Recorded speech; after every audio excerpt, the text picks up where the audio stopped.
বিশ্বনবী বলতেন পাঁচটা জিনিস আসার আগে পাঁচটা জিনিসকে কাজে লাগাও। হায়াতাকা ক্বাবলা মাউতিক, শুনতেছেন? বিশ্বনবী বলতেন সুযোগকে কাজে লাগাও। কি কাজে লাগাও? সুযোগ কি সবসময় আসে? বারবার আসে? এজন্য সুযোগকে কাজে লাগানোর দরকার আছে না নাই? বিশ্বনবী বলতেন হায়াতাকা ক্বাবলা মাউতিক, মৃত্যু আসার আগে জীবনকে কাজে লাগাও।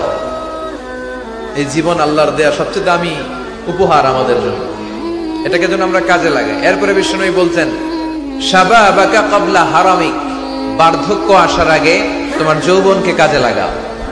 আমি তো দেখতে পাচ্ছি আমার সামনে 99% শ্রোতাই হচ্ছে যুবক। তোমরা অনেক কিছু করতে পারো প্রিয় ভাইয়েরা, তোমাদের মধ্যে অনেক শক্তি, সম্ভাবনা। তোমরা চাইলে সমাজকে পাল্টে দিতে পারো, তোমরা চাইলে ইতিহাস গড়তে পারো। এই পৃথিবীতে ভালো ভালো যাই হয়েছে সব করেছে তোমাদের মতো তাগড়া ইয়াংরা, যুবকেরা। চিল্লায় বলো ঠিক কিনা? এজন্য বিশ্বনবী বলতেন শাবাবাকা ক্বাবলা হারামিক, বার্ধক্য আসার আগে তোমাদের এই যে শক্তি, রক্ত গরম, এটার ইসলামের পক্ষে কাজে লাগাও। কোন দলের পিছনে ঘুরো, কাদেরকে নেতা মানো, কোথায় যে স্লোগান দাও, কোথায় যে সময় কাটাও, একটু চিন্তা করার দরকার আছে না নাই? তোমার জীবনে